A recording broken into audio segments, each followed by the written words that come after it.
Buenas noches, mi nombre es Solís García César, estoy en la licenciatura en Derecho. El nombre del módulo es Juicio de Amparo 2, volumen 2, mi matrícula es 2202-1245. El nombre del reto es Litigio Estratégico. Nombre de mi asesor educativo, Rosa María Olivero Sánchez. Litigio estratégico. Es el procedimiento mediante el cual se presenta un caso ante tribunales con la finalidad de tener un impacto que trascienda al caso mismo. Este tipo de litigio constituye una herramienta para impulsar la modificación de algunos patrones sistemáticos de violaciones a los derechos humanos.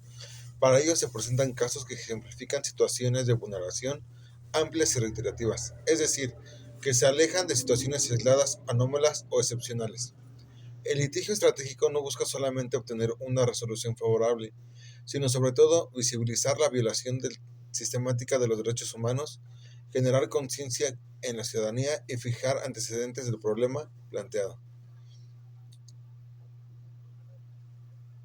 En mi caso, se desarrollará la opción 4, litigio estratégico y derecho a la no discriminación. Sentencia dictada por el juez noveno de distrito en el estado de Michoacán, en la que se analizó la posible inconstitucionalidad de una norma, pues presuntamente restringe la protección de los derechos de los menores de edad que nacen en el contexto de una unión familiar homoparental. El derecho a la no discriminación es el derecho de toda persona a ser tratada de forma igualitaria, sin exclusión, distinción o restricción arbitraria, para aprovechar plenamente el resto de sus derechos y libertades.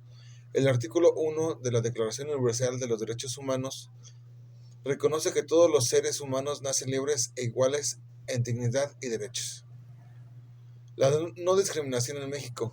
El 14 de agosto del 2001 se publicó en el Diario Oficial de la Federación la reforma al artículo 1 constitucional, al que se agregó un párrafo tercero que establece el derecho a la no discriminación. Queda prohibida toda la discriminación motivada por origen étnico o nacional, el género, la edad, las capacidades diferentes, la condición social, las condiciones de salud, la religión, las opiniones, las preferencias, el estado civil o cualquier otra que atente contra la dignidad humana y tenga por objeto anular o menoscabar los derechos y libertades de las personas.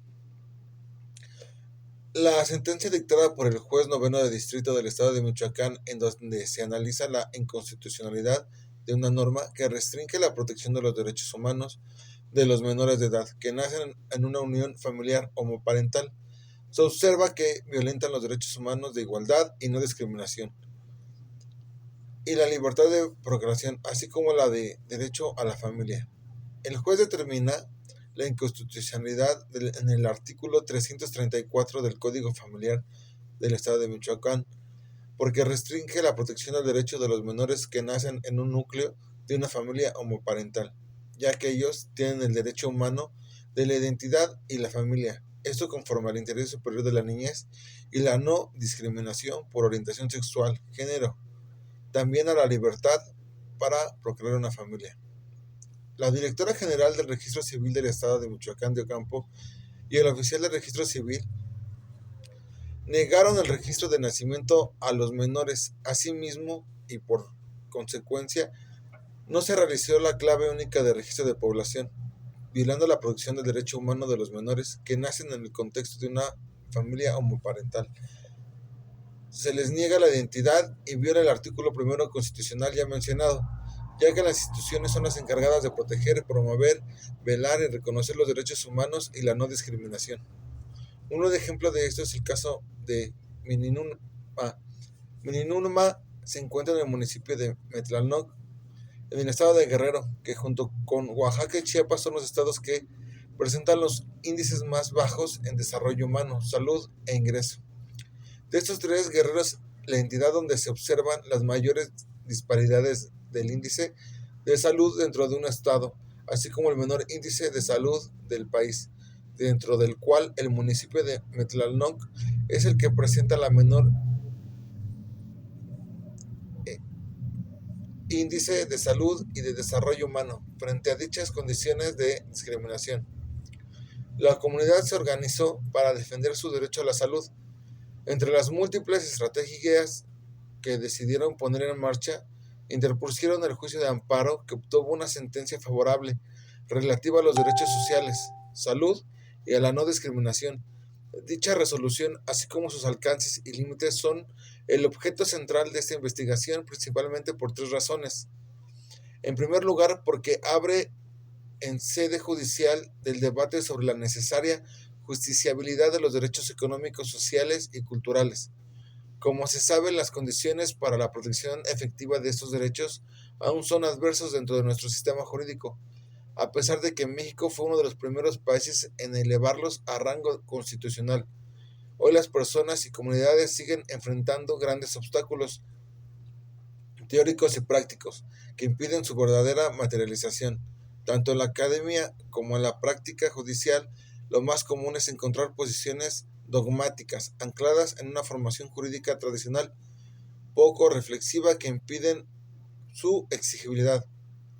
Muchas de las trabas se basan en una concepción teórica limitada, que han fomentado la extensión de ideas imprecisas como por ejemplo que los derechos sociales no son verdaderos derechos, que siempre implican una gran inversión económica por parte del Estado y que son derechos de segunda generación y por tanto de menor jerarquía.